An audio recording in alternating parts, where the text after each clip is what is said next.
কর্ম এবং ফল।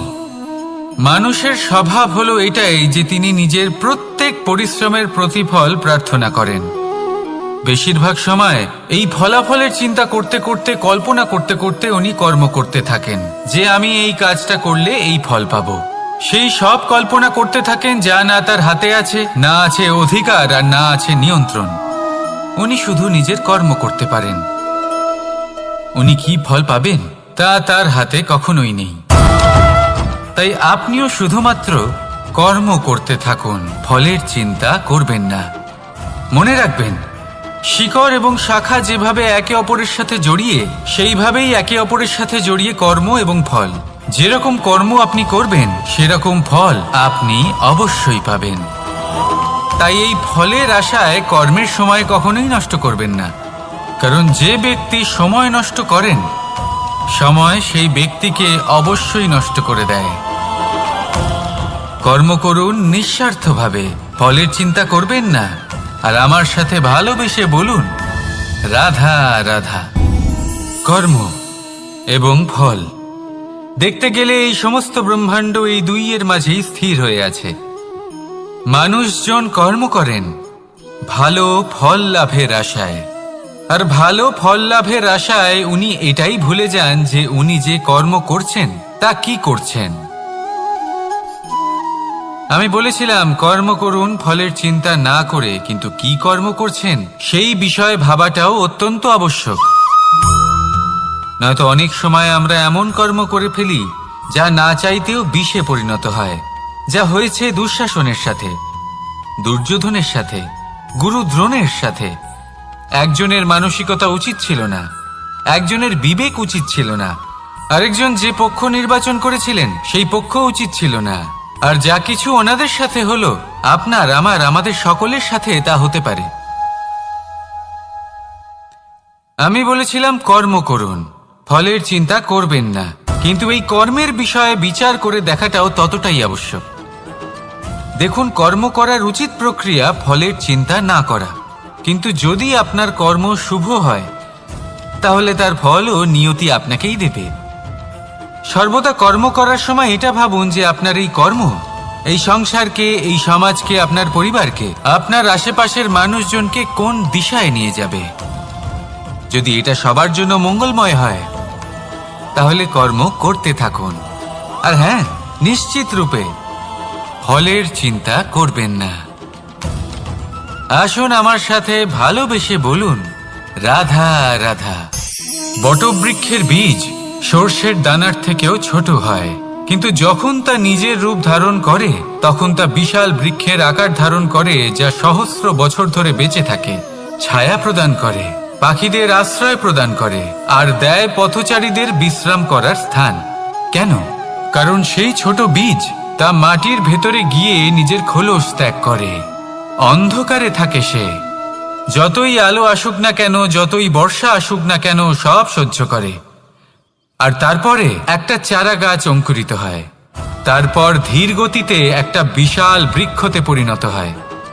দেখুন, জীবনে কঠিন সময় আসে, এই জন্য নয় যে আপনি হার মেনে নেবেন, এই জন্য আসে যাতে আপনি ভবিষ্যৎ নির্মাণের জন্য নিজেকে তৈরি করতে পারেন। যদি কঠিন সময়ে আপনি ওই বীজের মতো দৃঢ় হয়ে থাকতে পারেন, তাহলে আপনিও একদিন সেই বিশাল বৃক্ষের মতো নিজের অস্তিত্ব গড়ে তুলতে পারবেন, যা সহস্র বছর পর্যন্ত মনে রাখা হবে। আসুন আমার সাথে ভালোবেসে বলুন রাধা রাধা।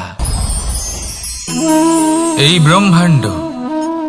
ব্রহ্মাণ্ড কত বৃহৎ, তাই না? যার সম্মুখে এই পৃথিবীকেও একটা বিন্দুর মতো মনে হয়। আর এই পৃথিবীতে আমরা কে হই, আমাদের আকার কিরকম, আমাদের অস্তিত্বই বা কি? যখন আমরা এভাবে ভাবি তখন মনে হয় আমরা কিছুই নই। তা আমরা যখন কিছুই নই, তাহলে আমরা এত চিন্তা করি কেন? কি ভেবে ভয় পাই? কাকেই বা এত ভয় পাই? কে আমাদের মারতে পারে আর কেই বা আমাদের জন্ম দেবে? আত্মার আসলে না কখনো জন্ম হয় আর না কখনো মৃত্যু। আত্মা শুধুই শরীর বদল করে। আপনি, আমি, আমরা সকলে এই শরীর নয়, আমরা হলাম আত্মা, যা হলো পরম আত্মার পরম অঙ্গ। সেই জন্য মনে রাখবেন, বাইরের কোথাও দেখবেন না, নিজের অন্তরের গভীরে গিয়ে দেখুন, আত্মাকে উপলব্ধি করতে শিখুন। ক্লেশ, ভয়, চিন্তা, এই সব কিছুর থেকে নিজেকে দূরে রাখুন, তাহলেই উপলব্ধি করতে পারবেন পরমাত্মাকে। তাহলে আসুন আমার সাথে ভালোবেসে বলুন, রাধা রাধা। পরিবর্তন এই সংসারের শাশ্বত নিয়ম। কোনো রাজা নেই যিনি চিরকাল রাজা থাকেন, কোনো ধনী ব্যক্তি নেই যিনি চিরকাল ধনী থাকবেন। এই সংসারে সূর্যের স্থান নেওয়ার জন্য চন্দ্রিমার আগমন ঘটে। কোন স্থান যাকে পতিত বলা হয়েছিল সেখানে মহল তৈরি হয়েছে। কোন স্থান যাকে আজ মলিন বলা হয়েছে কাল সেখানে মন্দিরও স্থাপন হতে পারে। কোনো ঋতু চিরকালের জন্য থাকে না, কখনো সময় চিরকাল একরকম থাকে না। আজ যা আপনার কাছে রয়েছে কাল অন্য কারোর ছিল, আজ যে আপনার কাছে রয়েছে কাল তা অন্য কারোর কাছে চলে যাবে। আপনার সাথে কিছু থাকলে তা হলো আপনার কর্ম, কিন্তু সেই কর্মের পরিণামও আপনার নয়। আপনি শুধু কর্ম করুন, বাকি সবকিছুই পরিবর্তনশীল। কিন্তু সেই পরিবর্তনকে দেখে ভয় পাওয়ার প্রয়োজন নেই, তাকে স্বাগত জানান। যদি আপনি হাসি মুখে সেই পরিবর্তনকে স্বাগত জানান, তাহলে এই পরিবর্তনও হাসি মুখে আপনার সাথে থাকবে। আসুন আমার সাথে ভালোবেসে বলুন, রাধা রাধা। সঞ্চয়। মানুষের যখন থেকে বোধ বুদ্ধি হয় সঞ্চয় করতে আরম্ভ করে দেন। সঞ্চয় করতে থাকেন ভোজনের, সঞ্চয় অর্থের, সঞ্চয় শক্তির। নিজের জন্য করেন, নিজের পরিবারের জন্য করেন, নিজের স্ত্রীর জন্য করেন, সন্তানের জন্য করেন, সন্তানের সন্তানের জন্যও সঞ্চয় করেন। সঞ্চয় করার জন্য ওনার কাছে অনেক কারণ রয়েছে, কারণ উনি এটা ভাবেন যে এই সঞ্চিত শক্তির জন্য কেউ ওনার কোনো ক্ষতি করতে পারবে না। মানুষ ভুলে যান একটা গুরুত্বপূর্ণ কথা, এই সত্য, উনি এই সংসারে খালি হাতেই এসেছিলেন, আর এখান থেকে ওনাকে খালি হাতেই যেতে হবে। যা এখানকার তা এখানেই থেকে যাবে। আর যদি কিছু ওনার সাথে যায় তা হলো ওনার কর্ম, আর কিচ্ছু নয়। তাই যদি কিছু অর্জন করতে চান তাহলে শুভ কর্ম অর্জন করুন, আত্মশক্তি অর্জন করুন, কারণ পরলোকে এটাই হবে আপনার সম্পত্তি। তাহলে কি এটা আপনি অর্জন করতে চান না? আসুন আর আমার সাথে ভালোবেসে বলুন, রাধা রাধা। সদিচ্ছা। দেখতে গেলে 3 অক্ষরে তৈরি এই শব্দ, কিন্তু সমস্ত ত্রিলোক তার উপরেই আধারিত। আপনি এই সংসারে এসেছেন, তখন অবশ্যই শ্বাস নেবেন, কিন্তু তার বদলে আপনাকে কিছু তো দিতেই হবে। আপনার উপর নির্ভর করছে আপনি কি দেবেন। কি দেবেন এই সংসারকে, এই সমাজকে, নিজের পরিবারকে, আর তার বদলে কি নেবেন? যশ নাকি অপযশ? দেখুন, এক ছিল রাবণ, যে কিনা সমুদ্র পার করল সীতাকে অপহরণ করার জন্য, আর এক ছিলেন রামচন্দ্র, যিনি সমুদ্র পার করেছিলেন, সেতু বানিয়ে গিয়েছিলেন সীতাকে ফিরিয়ে নিয়ে আসার জন্য। দুজনেই সমুদ্র পার করেছিলেন, শুধু পার্থক্য ছিল সদিচ্ছাকে বোঝার লক্ষ্যের। অনেক মানুষের যাত্রা একরকম হতেই পারে, কিন্তু আনন্দ তখনই লাভ করবেন যখন লক্ষ্য শুভ হবে, মহান হবে। এই লক্ষ্য দিয়ে এই সংসারের কল্যাণ হবে এবং মানুষের সম্মান হবে। যদি আপনার সংকল্প উচিত হয় তাহলে আপনার লক্ষ্য উচিতই হবে, নয়তো শুধুমাত্র বিনাশ হবে। আর উচিত এটাই হবে যে বিনাশের হাত থেকে যেন নিজেকে বাঁচানো যায়, কি বলেন? তাই জীবনে যে লক্ষ্য স্থির করছেন মনে রাখবেন তা যেন শুভ লক্ষ্য হয়। যদি এরকম হয় তাহলে আপনার যাত্রা, আপনার জীবন দুটোই শুভময় হবে। আসুন আর আমার সাথে ভালোবেসে বলুন, রাধা রাধা। সুরক্ষা। এই সুরক্ষা আসলে কি? এটা কি কোনো কবচ নাকি কোনো সীমা? এই সুরক্ষা আসলে অন্য কিছু। আমাদের মাতা পিতা, আমাদের প্রিয়জন, আমাদের বন্ধু, এই সমাজ, আমাদের শুভাকাঙ্ক্ষী, আমাদের আত্মীয়, এনারা সবাই আমাদের জীবনে কোনো না কোনোভাবে সুরক্ষা দিয়ে থাকেন। একটা কবচ দিয়ে থাকেন কোনো না কোনো রূপে। কিন্তু দেখতে গেলে আমাদের পরাক্রমের পথে, আমাদের বীরত্বের পথে, আমাদের সাহসের পথে এই সুরক্ষাই সব থেকে বড় বাধা হয়ে দাঁড়ায়। একবার ভেবে দেখুন, যদি আপনি কোনো সুরক্ষাই না পান, বা যদি আপনি এই সুরক্ষা ভেঙে বাইরে আসতে পারেন, তাহলে আপনার বীরত্ব চরম সীমায় পৌঁছে যায়। কেন? কারণ তখন আপনি জানেন যে এই সংসারের সম্মুখীন আমাদের নিজেদেরই হতে হবে। আপনি বুঝে যান যে শত্রুর সম্মুখীন এবার নিজের বলের দ্বারা, নিজের পরাক্রমের দ্বারা, নিজের সাহসের দ্বারা করতে হবে। আর তখন আমাদের মনের মধ্যে এই শক্তি জাগ্রত হয়।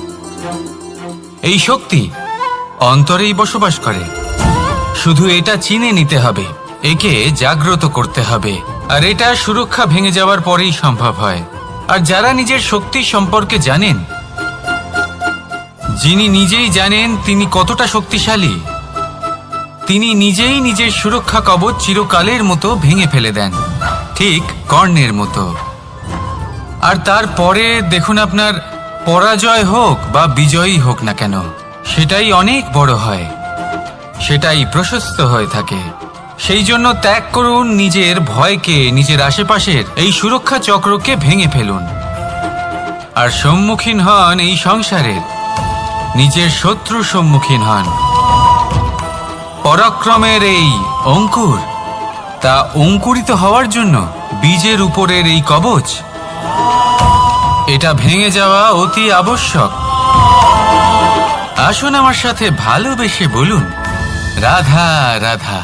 যখন আমরা হাঁটতে থাকি আর আমাদের পায়ে কাঁটা বিঁধে যায়, তখন মুখ দিয়ে আহ বেরিয়ে আসে, কান্না চলে আসে, আর অনেক সময় অভিশাপও বেরিয়ে আসে। কিন্তু আমরা কি কখনো এটা এইভাবে দেখেছি, এইভাবে ভেবেছি যে আমরা যে পথে চলেছি সেই পথে কাঁটা বিঁধেছে, নাকি আমরা সেই পথ নির্বাচন করেছি যাতে শুধুই কাঁটা রয়েছে? নাকি আমরা এভাবে ভেবে দেখেছি যে এই কাঁটা আমাদের কষ্ট দিতে এসেছে, নাকি এটা আমরাই বিছিয়ে রেখেছিলাম? সাবধান থাকা উচিত ছিল, কারণ কাঁটা বিঁধলে যন্ত্রণা হবে, চিৎকার করে ফেলতে পারি, মুখ থেকে অভিশাপও বেরিয়ে আসতে পারে। কিন্তু এই অভিশাপ শুধুমাত্র আমাদের তরফ থেকে অভিশাপ হয়, সামনের ব্যক্তিটির ওপরও নির্ভর করে। এবার সেই ব্যক্তি যদি এমন হয় যে ফুল আর কাঁটা এই দুই সমানভাবে গ্রহণ করতে পারে, তার কাছে অভিশাপও বরদানে পরিণত হয়। শেষ পর্যন্ত ব্যাপারটা দাঁড়ায় ভাবনা, চিন্তা, দৃষ্টিভঙ্গির ওপর। কারণ আপনার এই ভাবনাই সত্যি হয়ে সামনে আসে। সেই জন্য এই ভাবনা, চিন্তা, মানসিকতাকে গুরুত্ব সহকারে দেখবেন। এই বিবেচনা নিয়ে বিবেচনা করতে শিখুন। আমার কথার অর্থ হলো যে জীবনে যখন এরকম কিছু একটা ঘটবে, তখন ভেবে দেখুন যে এরকম কেন হলো। আপনি কি এমন কোনো কর্ম করেছিলেন যার কর্মফল এটা? এমন কোনো কাজ যা অনুচিত ছিল, অসত্য ছিল, যা অভদ্রতার কারণ ছিল? ভেবে দেখা প্রয়োজন। দেখুন, ইচ্ছে হলো আপনার যে আপনি কি করতে চান, ভাবনা আপনার, সত্য আপনার, জীবন আপনার, সিদ্ধান্ত আপনার। আসুন আর আমার সাথে ভালোবেসে বলুন, রাধা রাধা। সময়, এই সময় আসলে কি? এই সময় একটা সরল রেখা তো কখনোই নয়। সময় হলো একটা চক্র, যেখানে এর আদি সেখানেই হলো এর অন্ত, আর যেখানে তা শেষ হয় সেখান থেকেই তার শুরু হয়। এই সময় একটা অত্যন্ত বিচিত্র চিন্তা, বিচিত্র ভাবনা, এ একটা বিচিত্র বস্তু যা কেউ বুঝতে পারেন না। এই সময়ের লীলা, এর কোনো প্রমাণ নেই, কোনো জ্ঞান নেই, কোনো পরিমাপ নেই। শুধু এটুকু আমরা জানতে পারি, যেখানে শেষ হবে সেখান থেকে একটা নতুন সূচনাও হবে। যা আজ আপনার কাছে আছে, কাল অন্য কারোর কাছে যাবে, তারপরে তার কাছ থেকেও অন্য কারোর কাছে যাবে, তারপরে তার থেকেও ছিনিয়ে নেওয়া হবে। এই নিয়তির একজনের কাছ থেকে অন্যজনের কাছে আদান প্রদানের এই সময় হলো আপনার সময়। এই সময়ের সদ্ব্যবহার করুন, এই সময়কে বাঁচুন। আপনাকে শুধু এটাই সুনিশ্চিত করতে হবে যে আপনি কোন পক্ষে আছেন। আর সত্যি বলতে কি, আপনার জীবনের পরিণাম নির্ভর করে আপনার নির্বাচনের ওপর। আপনি কোন পক্ষ নির্বাচন করছেন। তাহলে মনে রাখবেন, জীবনে সেই পক্ষই নির্বাচন করবেন যা চয়ন করার পরে আপনি সুখ অনুভব করবেন, আপনি সন্তোষ লাভ করবেন, প্রসন্নতা লাভ করবেন। আর আমি এটাই সুনিশ্চিত করব যে এই পক্ষ যেন শান্তির পক্ষ হয়, এই পক্ষই যেন প্রেমের পক্ষ হয়। তাহলে চিন্তা করবেন না, আর আসুন আমার সাথে ভালোবেসে বলুন, রাধা রাধা। দৃষ্টি আর দৃষ্টিভঙ্গি, এই সমগ্র লীলা হলো এই দুইয়ের। বিচিত্র হতে পারে, কিন্তু এটাই সত্যি। এবার আপনাকে একটা উদাহরণ দিয়ে বোঝাই। অনেক সময় আপনি কোনো ব্যক্তিকে এটা বলতে শুনবেন যে আমি আমার নিজের উপরে গর্ব করি, আমি নিজেকে নিয়ে গর্ব করি, আমি খুব ভালোভাবে আমার মা বাবার সেবা করি, ওনাদের আমি সবসময় সুখী রাখি, ওনাদের আমি একটা বাড়ি দিয়েছি, সকল সুখ সুবিধা দিয়েছি, ওনাদের জীবনে প্রত্যেক জিনিস দিয়েছি আর দেব যা তাদের প্রয়োজন। এবার আমাকে বলুন যে আপনি কে হন। আপনি হলেন সেই বীজ যা আপনার মাতা পিতা রোপণ করেছেন। আপনার মা বাবাই আপনাকে এই সংসারে জন্ম দিয়েছেন। এবার এইসব কথার কি তাৎপর্য? এই হলো সেই ব্যক্তির দৃষ্টিভঙ্গি। এবার দেখা যাক এই প্রকৃতি আমাদের কি শেখায়। কখনো কোনো গাছকে দেখবেন, যখন সেই গাছে ফল আসে, সে মালিকে এটা বলে না যে দেখো আমি তোমাকে ফল খেতে দিচ্ছি। সেই বৃক্ষ এটা বলে না যে দেখো আমি তোমায় আহার করতে দিচ্ছি, কারণ ও জানে যে এটা হলো সেই মালির পরিশ্রম, এটা হলো তারই কর্মের ফল, আর এটা তারই পাওয়া উচিত। সে বলে যে তোমার জিনিস তোমাকেই অর্পণ করলাম, এ আমার জিনিস নয়। ও জানে সেই মালির গুরুত্ব আসলে কি। এটা হলো তার দৃষ্টিভঙ্গি। সেই জন্য আপনি জীবনে কোন ব্যক্তির মধ্যে, কোন পশু পাখির মধ্যে, কোন প্রাণীর মধ্যে, কোন পরিস্থিতিতে, কোন আবেগের মুহূর্তে কি দেখতে পাচ্ছেন, সেটা আপনার দৃষ্টিভঙ্গির উপরে নির্ভর করছে। তাই নিজের মনে ধন্যাত্মক ভাব জাগ্রত করুন, শুভ চিন্তা নিয়ে আসুন। এই ভাবনাই সত্য হয়ে সামনে আসবে। এই দৃষ্টিভঙ্গি এমন হয়ে যাবে যে আপনার জীবনে সবকিছুই শুভ হবে। তাহলে আসুন আর আমার সাথে ভালোবেসে বলুন, রাধা রাধা। প্রতিশোধ অথবা কাউকে দুঃখ দেওয়ার ভাবনা, যদি এটা আপনার মনে থাকে, তাহলে আপনি নিজের মনেই যন্ত্রণার একটা বিশাল বৃক্ষ রোপণ করছেন, এটা মনে রাখবেন। কারণ কাউকে দুঃখ দেবার এই ভাবনা, এটা হলো সেই বীজ যা আপনার মনেই পতিত হবে, আপনার মনেই অঙ্কুরিত হবে, আর আপনার মনেই একটা বিশাল বৃক্ষরূপে বেড়ে উঠবে। জীবন আপনার, কর্ম আপনার, কাউকে দুঃখ দেবার ভাবনা আপনার ছিল, এই বৃক্ষ হলো আপনার, তাই এর ফলও আপনিই পাবেন, যা গ্রহণও আপনাকেই করতে হবে।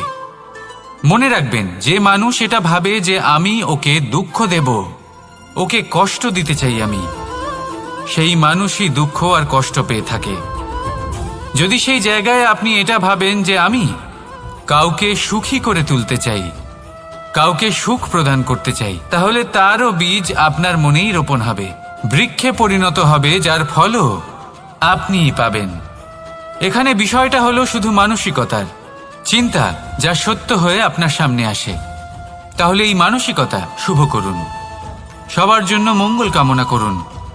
অন্যের মনে আপনার জন্য ভালো চিন্তা থাকুক বা না থাকুক, আপনি সবার জন্য শুভ চিন্তা করে কর্ম করতে থাকুন, তাহলে আপনার সাথেও ভালোই হবে। তাহলে আসুন আর আমার সাথে ভালোবেসে বলুন, রাধা রাধা। সুখ আর অভিজ্ঞতা, এই দুই জীবনে একসাথে কখনোই আসে না। মনে রাখবেন, যেখানে সুখ থাকে সেখানে অভিজ্ঞতা থাকে না, আর যখন এই সুখ আমাদের জীবন থেকে দূরে চলে যায়, তখন আমাদের জীবনে আসে এই অভিজ্ঞতা। পরমাত্মা, প্রকৃতি, নিয়তি এই অভিজ্ঞতাকে আমাদের জীবনে পাঠান, যাতে আমরা একটা অত্যন্ত গুরুত্বপূর্ণ শিক্ষা, একটা জ্ঞান প্রাপ্ত করতে পারি। এই অভিজ্ঞতা আমাদের শেখায় যে অতীতে এমন কি হয়েছিল যা আমাদের করা উচিত হয়নি। আমাদের শেখায় ভবিষ্যতে এমন কি আছে যা আমাদের করা উচিত আর কি করা উচিত নয়। দেখতে গেলে এই অভিজ্ঞতা আমাদের সেই শিক্ষা দেয় যার জন্য আমরা সুখের দিকে উচিতভাবে অগ্রসর হতে পারি। সেই জন্য জীবনে যখনই দুঃখ আসবে, দুঃখের এই সময় আসবে, তখন হতাশ হবেন না। বোঝার চেষ্টা করুন এই পরিস্থিতি কেন এসেছে, কি শিক্ষা দিতে এসেছে। যদি আপনি সেই জ্ঞান লাভ করেন, সুখের পথে অগ্রসর হন, তাও উচিত রূপে, তাহলে এই অভিজ্ঞতার উদ্দেশ্য পূরণ হয়ে যায়। তাহলে আসুন আর আমার সাথে ভালোবেসে বলুন, রাধা রাধা। জীবনে শিখরে পৌঁছানোর জন্য মানুষের কি প্রয়োজন হয়ে থাকে? সিঁড়ির। কিন্তু তাও প্রত্যেক মানুষ, প্রত্যেক ব্যক্তি শিখরে পৌঁছতে পারেন না। এর কারণ কি? কারণ একটা হতে পারে যে মানুষ কল্পনা করতে থাকেন কিন্তু সিঁড়ি খুঁজে পান না। কিছু মানুষ খুঁজে নেন কিন্তু তা পেয়ে এতটাই প্রসন্ন হয়ে যান যে তারপর আর কোনো কর্মই করেন না। খুব সোজা ব্যাপার। অনেক মানুষ সিঁড়ি খুঁজে পান না, আর যদি পেয়েও যান তাও যতক্ষণ না তাতে চড়ছেন সেই শিখরে পৌঁছবেন কি করে? যতক্ষণ না আপনি পরিশ্রম করছেন, যতক্ষণ না সেই সিঁড়িতে আপনি চড়ছেন, যতক্ষণ না ক্লান্ত হচ্ছেন, আপনার পায়ে হাঁটুতে ব্যথা না হচ্ছে, ততক্ষণ এই শিখরে পৌঁছানোর সৌভাগ্য লাভ করতে পারবেন না। তাহলে কল্পনার সাথে কর্ম করুন, পরিকল্পনার সাথে পরিশ্রম করুন, সব কিছু পাবেন। আসুন আমার সাথে ভালোবেসে বলুন, রাধা রাধা। সমস্যা, কঠিন সময়, সংকট, বিপদ কার জীবনে নেই? প্রত্যেকের জীবনে আছে। কিন্তু আমাকে একটা কথা বলুন, যদি নৌকায় ঢেউকে ভয় পেতে শুরু করে তাহলে সাগর পার করবে কে? কখনো কোনো ছোট্ট পিঁপড়েকে দেখেছেন যে আকারে হয়তো ছোট হতে পারে কিন্তু বড় শিক্ষা দিয়ে যায়? কিন্তু আমরা শিখি না। এবার দেখুন একটা পিঁপড়েকে যে ভোজনের খোঁজে বাইরে বের হয়, একটা ছোট্ট দানা তুলে নেয়। ছোট দানা তোলে কারণ তার থেকে বেশি সে তুলতেই পারবে না। সে দানা নিয়ে চলতে শুরু করে, কোনো দেওয়ালে উঠে পড়ে, আবার পড়েও যায়। সেই দানা দূরে কোথাও একটা পড়ে যায়, তা আবার খোঁজে, তুলে নেয়, আবার চলতে থাকে। পড়ে যায় আবার ওঠে, পড়ে যায় আবার ওঠে। সেই দানাটা রেখে দেয়, আবার বেরিয়ে পড়ে ভোজনের খোঁজে। পরিশ্রম করতে থাকে কিন্তু হার মানে না। এই শিক্ষাই তো আমাদের প্রাপ্ত করতে হবে। নিরন্তর পরিশ্রম আর নির্ভীক হয়ে কর্ম করে যেতে হবে। এটাই হলো সাফল্যের মাধ্যম, এটাই হলো জয়ের মন্ত্র, অচ্যুত অজয় অস্ত্র। তাহলে আসুন আর আমার সাথে ভালোবেসে বলুন, রাধা রাধা। আমরা সকলে চাই আমাদের জীবনে সাফল্য আসুক। আমরা চাই যে এই সংসারে আমাদের খ্যাতি ছড়িয়ে পড়ুক। আমরা চাই যেন আমরা আলোচিত হই। কিন্তু শুধু চাইলেই কি যায় আসে? যদি এই সংসারে আলোচিত হতে হয় তাহলে পরিচিত হতে হবে পরিশ্রমের দ্বারা। যতক্ষণ না আপনারা পরিশ্রমের সাথে পরিচিত হবেন, সাফল্যের সাথে পরিচিত হবেন না। সংঘর্ষ করতে হবে প্রতিদিন, প্রতি বছর। জীবনের সব পরিস্থিতিতেই হয়তো নতুন নতুন বাধা আসবে, নতুন নতুন বিঘ্ন ঘটবে। কিন্তু এটা আবশ্যক নয় যে সমস্ত বিঘ্ন বিনাশের জন্য আসবে। কিছু বিঘ্ন আপনার পথ প্রশস্ত করার জন্য আসবে, আপনার পথ পরিষ্কার করার জন্য আসবে। যদি আপনাকে উদাহরণ দিই, যখন বন্যা আসে, বাড়ি ঘর ভেসে যায়, তখন আমরা হতাশ হয়ে পড়ি, আমরা দুঃখী হয়ে পড়ি। কিন্তু সেই বন্যাই আমাদের সেই ধরিত্রীকে এত উর্বর করে তোলে যে সেই উর্বর অংশ কাজে লাগিয়ে আমরা সেরকম আরো 10টা বাড়ি বানাতে পারি। তাহলে ধন্যাত্মক থাকুন আর যে কোনো সংঘর্ষের জন্য প্রস্তুত থাকুন। জীবনে অনেক দূর যেতে পারবেন। তাহলে আসুন আমার সাথে ভালোবেসে বলুন, রাধা রাধা। জীবনে কখনো কখনো আমরা সেই পরিস্থিতিতে ফেসে যাই যখন আমাদের মনে হয় যে আমাদের নতুন কিছু একটা করতে হবে, কিন্তু আমরা করতে পারি না। কারণ কোথাও না কোথাও আমরা রীতির দ্বারা আবদ্ধ, আর আমরা সেই রীতি ভাঙতে চাই না। কেবল একটাই প্রশ্ন আসে মনে, আশেপাশের মানুষ কি বলবে, আশেপাশের মানুষ কি ভাববে? আপনাকে একটা প্রশ্ন করি, কারা এই মানুষজন? আপনার জন্মের সময় এই মানুষজন কোথায় ছিলেন? যখন আপনি কোনো সমস্যায় পড়েন তখন এই মানুষজন কোথায় থাকেন? এগিয়ে এসে কি আপনাকে সাহায্য করেন, নাকি সেই সমস্যার সমাধান আপনি নিজেই করেন? এইসব মানুষজনের চিন্তা ত্যাগ করুন যদি আপনি জীবনে বাঁচতে চান। ভেবে দেখুন জীবনে কি কি শুভ আছে আর কি কি শুভ করতে পারেন। যদি তা স্রোতের বিপরীতে হয় তাহলে সংঘর্ষ করুন, কিন্তু এইসব মানুষজনের কথা ভাববেন না। ভেবে দেখুন জীবনে আপনি কি কি শুভ কাজ করতে পারেন। এটা ভাবুন যে আপনি কখনো এমন কোনো কাজ করে ফেলেননি তো যার জন্য কারো হৃদয় আহত হয়েছে। শুভর দিকে নিজের চিন্তা কেন্দ্রীভূত করুন, আপনার জীবনে সব কিছু শুভই হবে। তাহলে আসুন আমার সাথে ভালোবেসে বলুন, রাধা রাধা। আজকাল আপনি দেখে থাকবেন যে মা বাবা শুধুমাত্র সন্তানকে ভালোবাসেন তা নয়, তাদের মোহেও জড়িয়ে পড়েন। বিদ্যালয়ে যখন পাঠান তখন সমস্ত সুযোগ সুবিধা দিয়েই পাঠান। চেষ্টা করেন যে সবসময় যেন সন্তান তাদের চোখের সামনেই থাকে। কিন্তু ভুলে যান এক অত্যন্ত গুরুত্বপূর্ণ কথা, যে সন্তানকে এক নতুন দৃষ্টিভঙ্গি দেওয়াই হলো ওনাদের কর্তব্য। সেই জন্য পুরাতনকালে শিষ্যদের গুরুকুলে পাঠানো হতো, বাড়ির থেকে দূরে। কারণ বাড়ি ছেড়ে যাওয়া এক সন্তানের জন্য, এক শিষ্যের জন্য অত্যন্ত শুভ লক্ষণ হয়। যখন সে বাড়ির থেকে দূরে, গৃহস্থের থেকে দূরে থাকবে, তখন এই সংসারকে সে এক নতুন দৃষ্টিভঙ্গি দিয়ে দেখবে, পরখ করবে, বুঝতে পারবে, আর সবকিছু নিজে থেকেই শিখে যাবে কখন আক্রমণ করতে হয়, কখন পিছু হটতে হয়, কিভাবে এই সংসারের সম্মুখীন হতে হয়। আর এটা আপনার দৃষ্টি ওকে শেখাতে পারবে না, ওর অভিজ্ঞতা ওকে শেখাতে পারবে। তাই মনে রাখবেন, যদি আপনি চান যে আপনার সন্তানের বিকাশ হোক, তাহলে অনেক সময় ওকে নিজের থেকে দূরে নিয়ে যেতে হয়। যদি মোহে আবদ্ধ থাকেন তাহলে ওর বিকাশ কখনোই হবে না।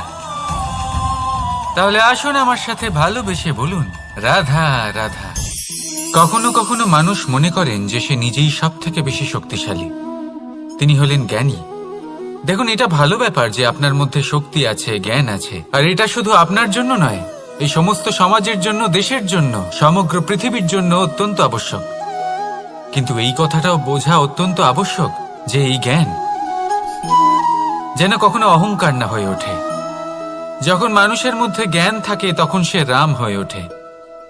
রাম, যিনি সমুদ্রের বুকে সেতু বানিয়েছিলেন, বানর সেনার দ্বারা রাক্ষস রাজকে পরাজিত করেছিলেন, আর চিরকালের জন্য সবার কাছে আদর্শ হয়ে উঠেছিলেন।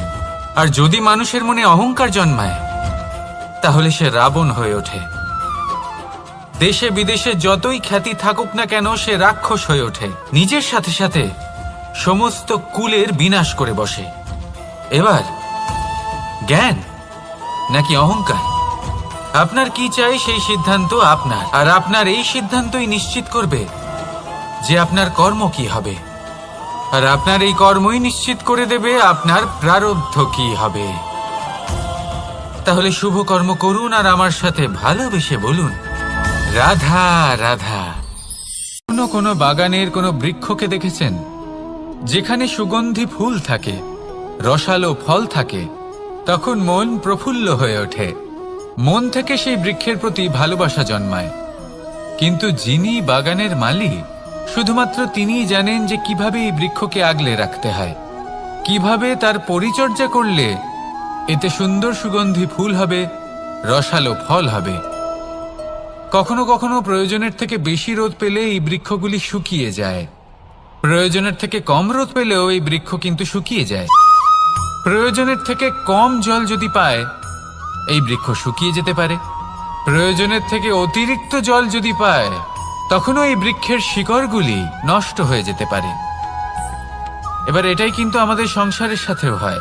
আমাদের সংসারের সকল প্রতিভাশালী ব্যক্তি, যেমন লেখক, বিচারক, প্রবক্তা, যোদ্ধা, এদের সবার ক্ষেত্রে এই কথাটাই প্রযোজ্য। যদি বেশি প্রশংসা করা হয় তাহলেও এরা হারিয়ে যাবেন। প্রয়োজনের থেকে বেশি যদি নিন্দা করা হয় তখনও তারা নত হয়ে পড়বেন।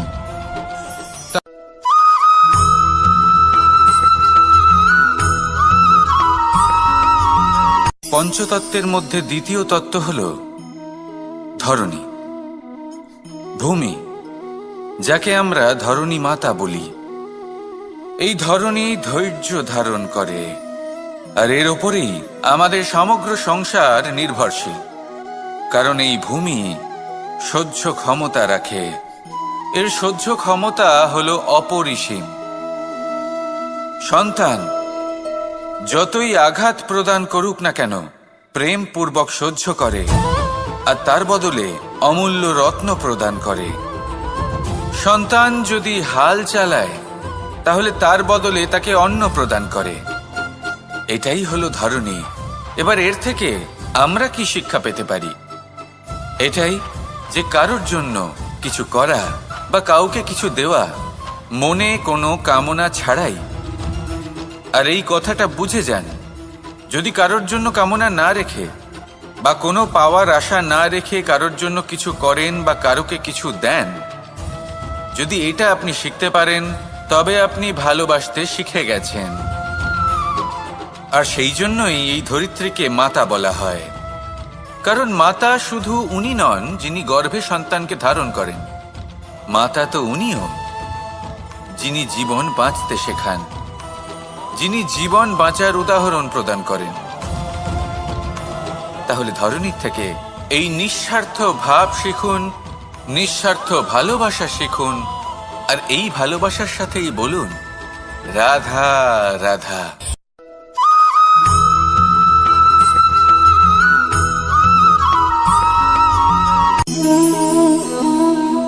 নিয়তি। রাধা আমাকে বলে, কৃষ্ণ, যদি তুমি জানো যে নিয়তিতে কি আছে তাহলে তাকে বদলে দাও না কেন? মহাদেব আমাকে বলেন যে শ্রীকৃষ্ণ, যদি আপনি এটা জানেন যে সাম্বের নিয়তি এটাই, তাহলে আপনি তাকে বদলানোর চেষ্টা কেন করেন? কেন? কারণ আমি একজন পিতা, আর পিতার কর্তব্য এটাই তিনি যেন সম্ভাব্য সব চেষ্টা করেন নিজের সন্তানের মঙ্গলের জন্য। নিয়তি আমি জানি, কিন্তু এটাও আমি জানি যে কর্মের থেকে বড় আর কোনো নিয়তি হতে পারে না। অভিজ্ঞতাও রয়েছে যে কর্মের হাতে নিয়তির এই চক্র বদলে যেতে পারে। তাই জীবনে যদি আপনার কখনো এমন মনে হয় যে এটা তো অসম্ভব, তখনও চেষ্টা করা কখনোই ছাড়বেন না। কে বলতে পারে আপনারই কর্মের কোনো এক বীজ হয়তো নিয়তির চাকায় আটকে গেল আর নিয়তিকে নিজের পথ পাল্টাতে হলো, ঠিক কি না? সেই জন্য নিয়তিকে ভাগ্য মেনে নিয়ে চুপ করে বসে থাকবেন না। নিজের নিয়তি স্বয়ং নিজের কর্মের দ্বারা নির্ধারিত করুন, কারণ আপনার এই কর্মের ওপরেই আপনার অধিকার রয়েছে। আর এই অধিকারকে নিয়তি অনেক সময় সম্মানও করে। তাহলে আসুন আর আমার সাথে ভালোবেসে বলুন রাধা রাধা।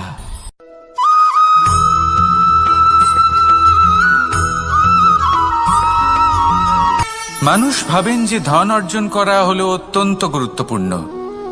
তিনি আজীবন ধন অর্জন করতে থাকেন, ধন অর্জন করার চেষ্টা করতে থাকেন। সে যাই হয়ে যাক না কেন পরিশ্রম করতে থাকেন। স্বাস্থ্যের দিকে নজর দেন না, না উচিত সময় খাবার খান, না উচিত সময় ঘুমোতে যান, না পর্যাপ্ত সময় পর্যন্ত ঘুমন, কিছুই না। ধন অর্জন করতেই থাকেন, করতেই থাকেন। আর কিছু সময় পরে যখন তিনি অসংখ্য ধন লাভ করে ফেলেন, তখন তার সাথে ওনার শরীরে অনেক রোগ বাসা বাঁধে। এইসব রোগের উপচার করতে করতে সেই সমস্ত ধন যা উনি অর্জন করেছেন তা তিনি ব্যয় করে ফেলেন। শেষ পর্যন্ত কি হয়? আমরা যেভাবে এসেছি ঠিক সেইভাবেই ফিরে যাই, ধন এখানেই থেকে যায়। দেখুন, একটা অত্যন্ত গুরুত্বপূর্ণ কথা রয়েছে যে আপনার বোঝা উচিত। এই যে ধন, তার ব্যবহার করুন জীবনকে আরো ভালো করে তোলার জন্য। ধনের সদ্ব্যবহার করা উচিত, এমন যেন না হয় এই ধন আপনাকে ভোগ করে ফেলে। এই জীবনকে নিশ্চিত রূপে আরো শ্রেষ্ঠ করে তুলুন। কিন্তু এই ধন অর্জন করার এই প্রক্রিয়াতে নিজের সারা জীবনকে নষ্ট করে ফেলবেন না। এই জীবন উপভোগ করতে শিখুন আর আমার সাথে ভালোবেসে বলুন, রাধা রাধা।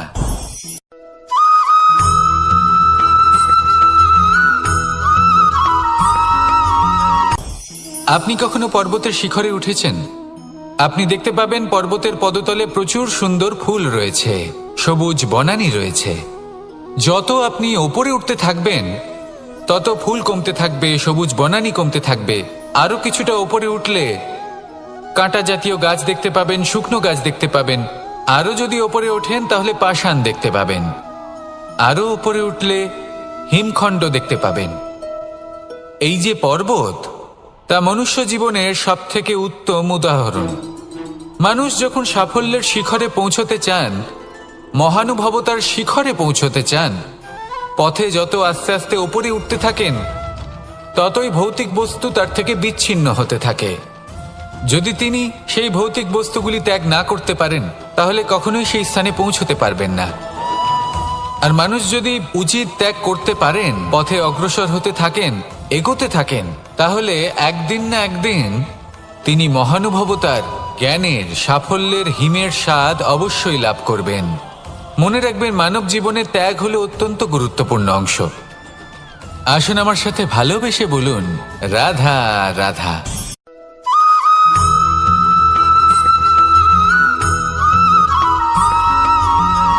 কেউ বলে জীবন খুব ক্ষণস্থায়ী, কেউ বলে জীবন হলো একটা সুন্দর স্বপ্নের মতো, আবার কেউ বলবে জীবন হলো এক কঠোর সত্য। কিন্তু জীবন আসলে কি? জীবন হলো আপনারই প্রতিবিম্ব, একটা দর্পণ।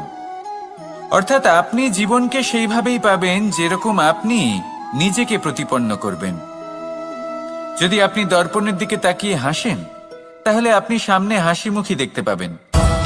এবার যদি আপনি গম্ভীর হয়ে থাকেন তাহলে আপনি একজন রুষ্ট ব্যক্তি দেখতে পাবেন। শেষে সবথেকে বেশি গুরুত্বপূর্ণ হলো আপনার চেষ্টা। আপনাকে সবসময় চেষ্টা করতে হবে যাতে আপনি নিজেকে প্রসন্ন এবং ইতিবাচক মনোভাবে রাখেন। এটা হলো আপনারই উত্তরদায়িত্ব, তাকে পালন করুন। এই মনকে প্রসন্ন রাখুন, এই সংসারকে সুন্দর বলে মনে হবে। আর এই মন প্রসন্ন হয়ে বলবে, রাধা রাধা।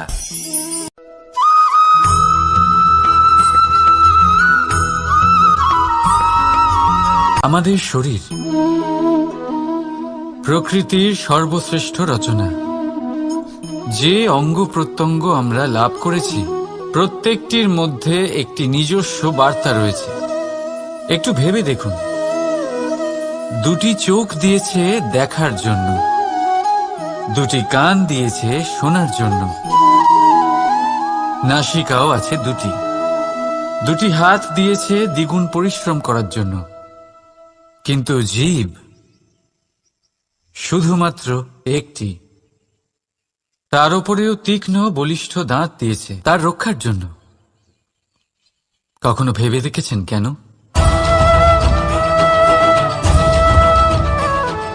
কারণ শব্দ আর শব্দের প্রয়োগ মানুষের সবচেয়ে বড় অস্ত্র, যার প্রয়োগ যত ভেবে চিন্তে করা যায় মানুষ তার জীবনে ততটাই উপরে উঠতে পারে।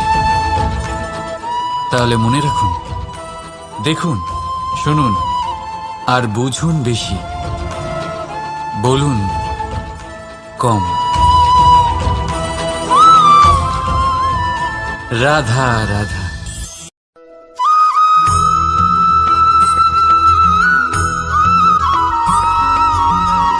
জীবন কিসের উপর নির্ভরশীল?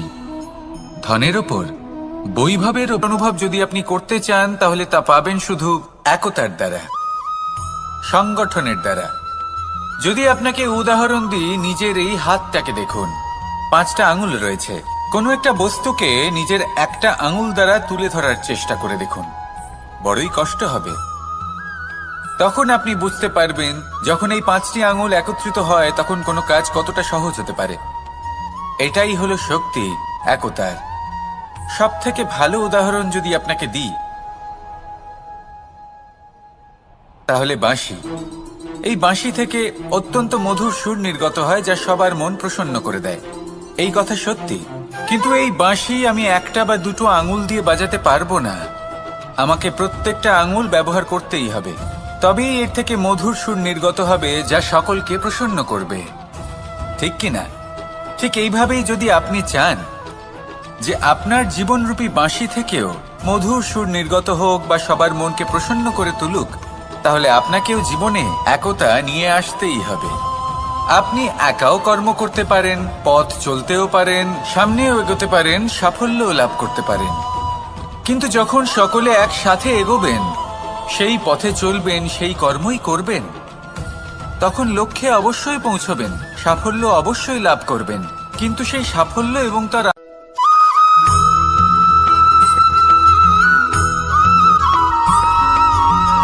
এই সংসারে সবথেকে বেশি কোমল বস্তু হলো রেশম।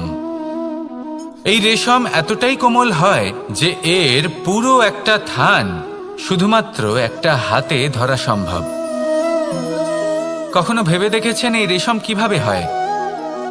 একটি কীট তার লালার দ্বারা উৎপন্ন হয়। এই কীট সেই রেশমকে পাক দিতে থাকে, পাক দিতেই থাকে, আর আস্তে আস্তে তার মধ্যেই জড়িয়ে পড়ে। শেষে ওর এই সুন্দর অমূল্য সৃষ্টি রেশমের এই সুতো, তার নির্মাণ কার্য পূর্ণ হয়। কিন্তু তাতেই ও নিজে বন্দী হয়ে যায়। নিজেরই মায়াজালের এই বন্দী গৃহে নিজেই ফেঁসে যায়। এবার এই সুতোকে ব্যবহারযোগ্য করে তোলার জন্য এই কীটগুলিকে এই কবচের সাথেই ফুটন্ত জলে ফেলে দেওয়া হয়। এই সংসারে যদি আমাদের স্বপ্ন এই সংসারের দুঃখ হরণ করার জন্য, এই সংসারে সুখ বিতরণ করার জন্য হয়, তবেই আমাদের প্রগতি সম্ভব। যদি আমাদের এই স্বপ্ন শুধুই আমাদের এবং আমাদের স্বার্থ সিদ্ধির জন্য হয়, তাহলে এই স্বপ্ন আমাদের অন্ধ করে দেবে, আমাদের অন্ধকারের পথে নিয়ে যাবে, আর আমরাও সেই কীটের মতো হয়ে যাব।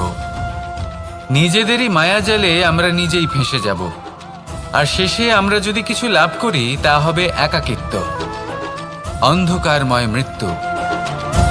তাই স্বপ্ন অবশ্যই দেখুন, কিন্তু এমনভাবে স্বপ্ন দেখবেন না যে তার এই বন্দিগৃহে আপনি নিজেই ফেঁসে গেলেন। স্বপ্ন দেখুন পরোপকারে।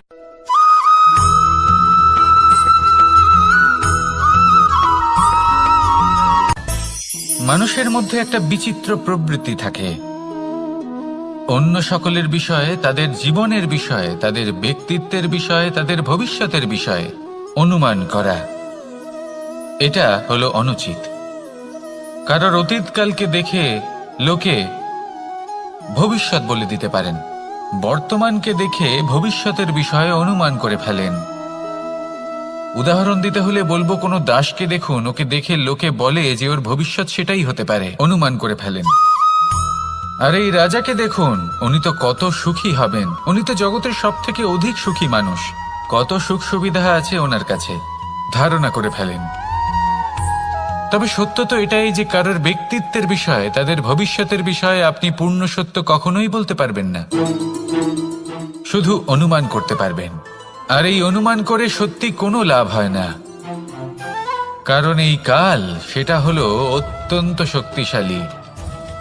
কালো থেকে কালোতর কয়লাকেও হিরেতে পরিণত করতে পারে, অনেক বড় বড় রাজাকেও বিদূষক বানিয়ে ফেলতে পারে এক মুহূর্তেই। তাহলে আপনি অনুমান করে কি লাভ? কি পেলেন অনুমান করে? সেই জন্য কারোর বিষয়ে কোনো অনুমান করবেন না, তার ভবিষ্যতের বিষয়ে অনুমান করতে যাবেন না, কারোর বিষয়ে কোনো ধারণা করে নেবেন না। কিছু করতে হলে ভালোবাসুন, সবার মধ্যে ভালোবাসা ছড়ান, সবার মধ্যে ধন্যাত্মক ভাব ছড়ান। এই মন প্রসন্ন হয়ে বলবে, রাধা রাধা।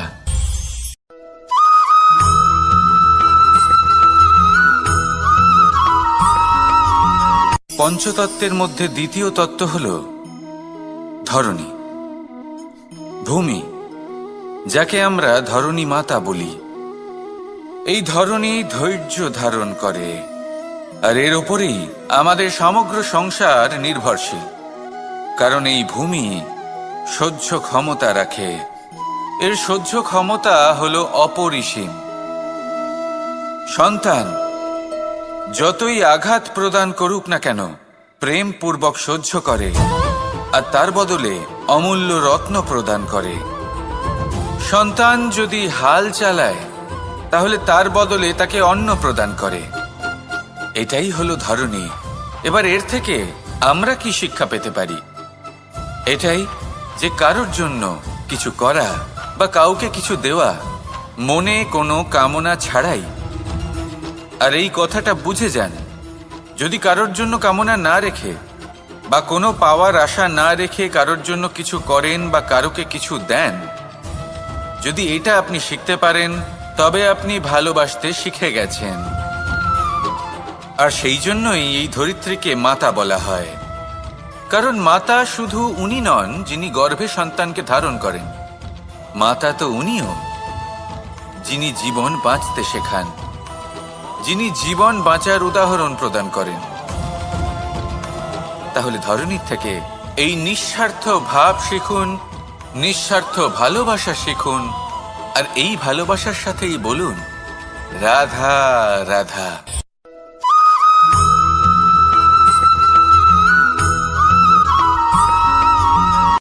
সংসারে আমাদের জীবনে যখন কোনো সুখ বা দুঃখ আসে তার জন্য আমরা কাউকে না কাউকে অবশ্যই দায়ী করে থাকি, তাই না? এই ব্যক্তি আমাদের সাথে এরকম কাজ করেছেন তাই আমার সাথে এমন হলো। ওই ব্যক্তি যদি এমনটা না করতেন তাহলে আজ আমি ওই স্থানে পৌঁছতে পারতাম। সবই আপনার দৃষ্টিভঙ্গির ওপর নির্ভরশীল। আর যদি আপনার দৃষ্টিভঙ্গি এমন হয় তাহলে তা অনুচিত। সত্যি কথা বলতে এই সংসারে ভিন্ন ভিন্ন ধরনের মানুষ আছে। এটা আপনার ওপর নির্ভর করছে কিভাবে তাদের স্বাগত জানাবেন। একবার ভাবুন, আমি আমার দুটো হাত সামনে নিয়ে এলাম, দুটো মুঠো খুলে দিলাম। দুই প্রকারের মানুষ আসবেন, কিছু না কিছু দিয়ে যাবেন। এই মুঠো যদি আমি বন্ধ করে দিই তাহলে না কেউ আমাকে কিছু দিতে পারবে, না আমার কিছু যাবে আসবে। নিশ্চয়ই বুঝতে পারছেন এই দুই ধরনের ব্যক্তি কারা এবং তারা কি দিয়ে যান। আমি যদি নিজের মুঠো খুলে দিই তাহলে কিছু ভালো মানুষ আসবেন, আমাকে আনন্দ, সন্তুষ্টি, জ্ঞান প্রদান করে যাবেন, ভালো অভিজ্ঞতা দিয়ে যাবেন। কোনো খারাপ ব্যক্তি যদি আসেন তাহলে তিনিও খারাপ অভিজ্ঞতা দেবেন, যার থেকে আমি শিক্ষা লাভ করব। এই সব কিছু আমি লাভ করতে পারি। মুঠো যদি বন্ধ করে রাখি তাহলে আমি কিছুই পাবো না। দেখুন, এই সংসারে প্রত্যেকের জীবনে এইরকম। প্রত্যেকের জীবনে সবকিছুই আছে, ভালো খারাপ দুই মানুষই আছে। ভালো অভিজ্ঞতা আছে, খারাপ অভিজ্ঞতা আছে। নির্ভর করছে আপনার উপর যে আপনি কি করবেন, এনাদের স্বাগত কিভাবে জানাবেন, কার থেকে কি বুঝবেন, কি শিখতে পারবেন, আর কোন দৃষ্টিভঙ্গি নিয়ে অগ্রসর হবেন। এটাই নির্ধারণ করবে যে আপনার জীবন কেমন হবে। আসুন আমার সাথে ভালোবেসে বলুন রাধা রাধা।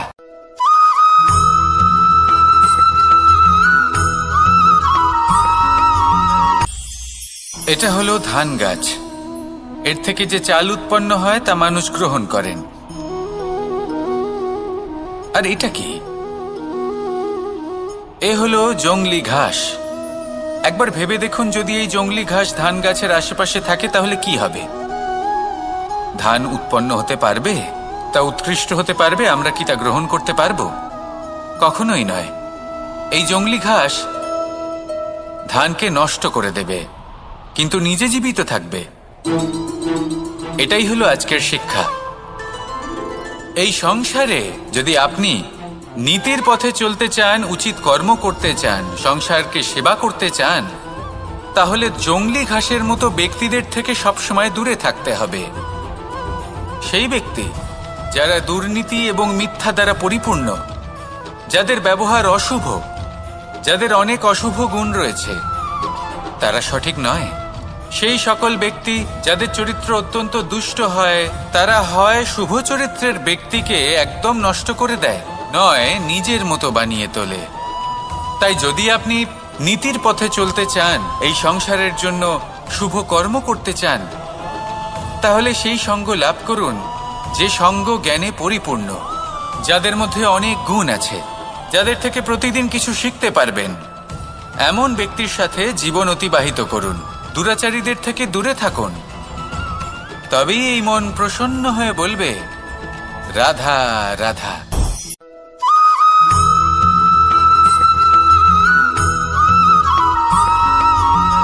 মানুষের মানসিকতা এমন হয় যে সে যতটা করে আশা করে যে তার থেকে অনেক বেশি তার বদলে সে পাবে। দেখুন, সবকিছুই আপনার ভাবনা চিন্তার উপর নির্ভর করছে।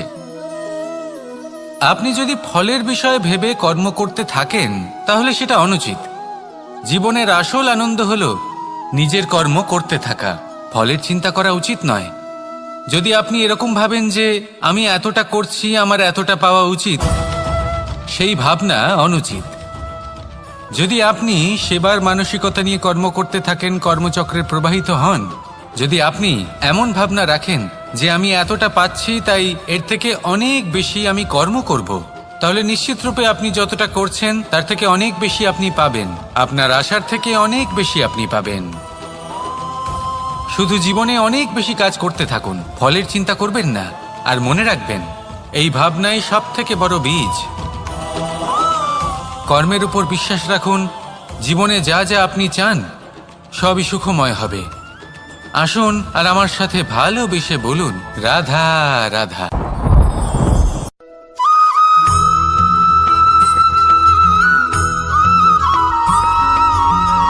আপনি কখনো কোনো বাজকে নিজের বাসা বানাতে দেখেছেন? এই বাজ যখনই কোনো বাসা বানায় তখন উঁচু গাছের ডালে বা কোনো পর্বতের শিখরে বাসা বানায়, অনেক উচ্চতায়। আর সেখানে তার সন্তানও জন্মগ্রহণ করে। যখন এই সন্তানেরা জন্মায় তখন এই বাজ খুবই ভালোবেসে এবং খুব সাবধানে এদের পালন পোষণ করে। নিজের ঠোঁট দিয়ে তাদের ঠোঁটে খাবার পরিবেশন করে। কিন্তু যেই সেই সন্তানেরা হৃষ্টপুষ্ট হয়ে যায় এবং সেই কথা বাজ নিজে বুঝতে পেরে যায়, সেই বাজ নিজেই সেই বাসা ছিন্ন ভিন্ন করে দেয়। সেই সন্তান যাদের সবেমাত্র ডানা গজিয়েছে, কিভাবে উড়তে হয় তারা জানে না, সেই সন্তানগুলিকে উচ্চতা থেকে ঠেলে দেয়। সেই সন্তান প্রথমে ভয়ভীত হয়ে যায়। তারা সামনে মৃত্যুকে দেখতে পেয়ে ভয়ের কারণে তাদের ডানা ঝাপটাতে থাকে। আর সেই প্রক্রিয়াতেই সেই সন্তানগুলি উড়তে শুরু করে দেয়। এবার এই ঘটনায় আমরা কি শিক্ষা পেতে পারি? এটাই, যদি আপনি মাতা পিতা হন তাহলে নিজের সন্তানকে অবশ্যই স্নেহ করুন, কিন্তু তাদেরকে নিজের আঁচলের তলায় বেঁধে রাখবেন না। যদি আপনি চান আপনার সন্তান জীবনে উন্নতি করুক, তাহলে নিজের মুঠো থেকে তাদের স্বতন্ত্র করে দিন। এই সংসারে সংঘর্ষ করতে দিন। সেই সন্তান নিজেই বুঝতে পারবে যে জন্মের সময় পাওয়া ডানা কি করে ব্যবহার করতে হয়। আর আপনার চোখের সামনে আপনার সন্তান এই আকাশে উড়তে থাকবে। তাহলে আসুন আমার সাথে ভালোবেসে বলুন, রাধা রাধা।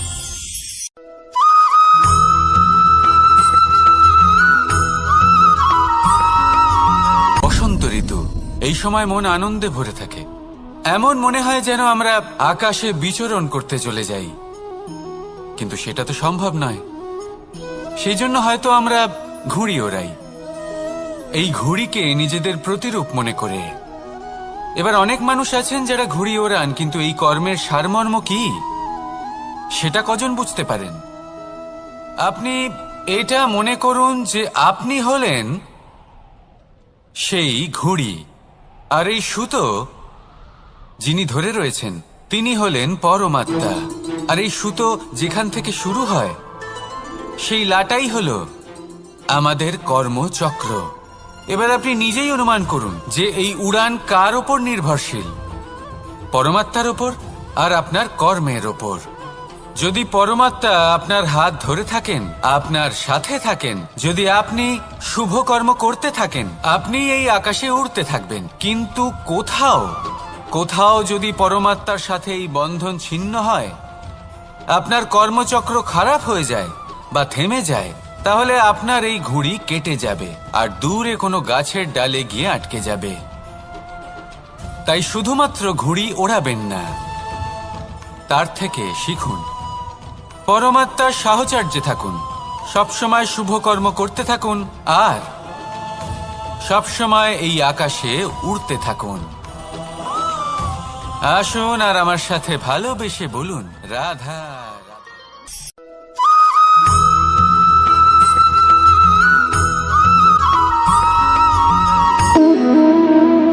সম্পর্ক হলো আমাদের জীবনের একটি আধার। কিছু সম্পর্ক এমন যা আমরা জন্মসূত্রে লাভ করি, যেমন পরিবার, মা, বাবা। কিছু সম্পর্ক আছে যা আমরা জীবনে অর্জন করে থাকি, তা সে প্রেমের হোক, স্নেহের হোক বা বন্ধুত্বের। এই সকল সম্পর্ক লাভ করার বা গড়ে তোলার 5টি ধাপ রয়েছে। প্রথম ধাপ, কোনো ব্যক্তির সাথে আলাপ হওয়া, তার সাথে কথা বলা বা তাকে দেখা। দ্বিতীয় ধাপ, সে ব্যক্তিকে আমাদের ভালো লাগা। তৃতীয় ধাপ, আমাদের এটা চাইতে শুরু করা যে জীবনে এই ব্যক্তি যেন আমাদের বন্ধু হন, আমাদের জীবনে থাকেন, বা আমাদের কাউকে ভালোবেসে ফেলা আর এটা আমাদের ভাবা বা চাওয়া যে সেই ব্যক্তি যেন আজীবন আমার সাথে থাকেন, আমার জীবনে আমার সাথী হয়ে। চতুর্থ ধাপ, লাভ করা। এবার এই ধাপটি অনেক মানুষের পক্ষেই খুবই সরল হয়, বড়ই সরলভাবে নিজেদের সঙ্গীকে লাভ করে থাকেন। কিছু মানুষের জন্য এই ধাপ অত্যন্ত কঠিন হয়ে থাকে। অনেক প্রতিকূল পরিস্থিতির উপর জয়লাভ করে তারা সঙ্গীকে লাভ করেন, কিন্তু লাভ অবশ্যই করেন। এরপরে আসে পঞ্চম, অন্তিম এবং সব থেকে গুরুত্বপূর্ণ ধাপ। সেটা হলো সেই সম্পর্ক পালন করা। এটা হলো এমন এক বিষয় যা প্রত্যেক মানুষের শেখা উচিত। যদি ব্যক্তি নিজের জীবনে সম্পর্ক রক্ষা করতে শিখে যান, তবে প্রত্যেক সম্পর্ক তার জীবনকে স্বর্গ করে তুলবে। আসুন আর আমার সাথে ভালোবেসে বলুন রাধা রাধা।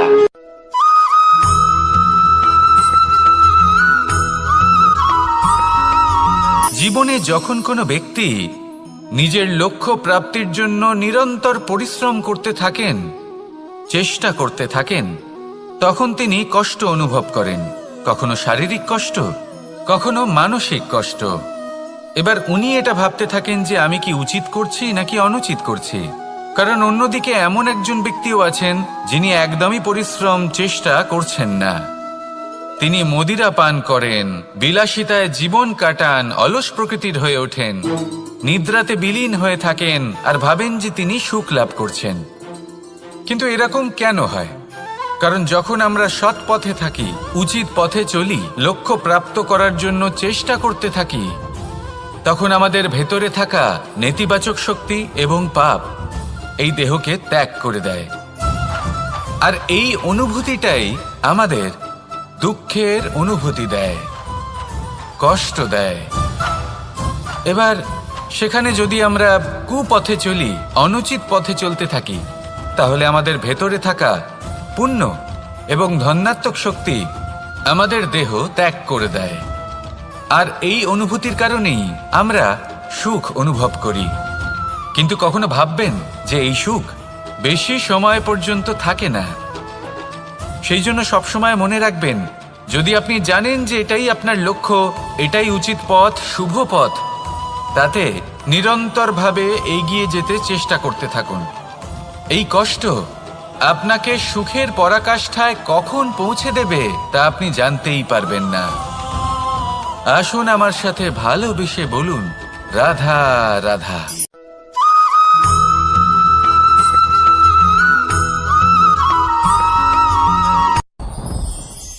সাথী। সাথী এই শব্দটির ব্যাখ্যা কে কিভাবে করে? মিত্র, সখা, বন্ধু। কিন্তু অর্থ একটাই, তিনি যিনি আপনার সঙ্গী হন আর তিনি যার সাথী আপনি হন। এবার সব থেকে বড় প্রশ্ন হলো এটাই যে তিনি কে হতে পারেন যাকে আপনি আপনার সাথী বলে মেনে নিতে পারেন, নিজের সখা, নিজের মিত্র, নিজের বন্ধু মেনে নিতে পারেন। আপনার সাথী হলেন তিনি যিনি দুঃখের সময় আপনার পাশে থাকবেন, আপনার হাত ধরে থাকবেন।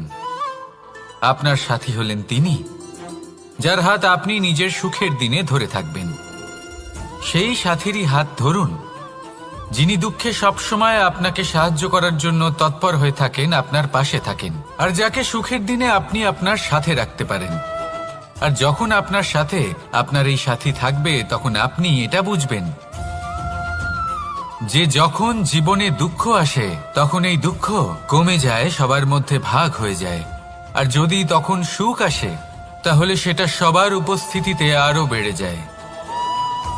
এটাই হলো প্রেম, এটাই হলো ভালোবাসা, এটাই হলো সঙ্গ। যেমন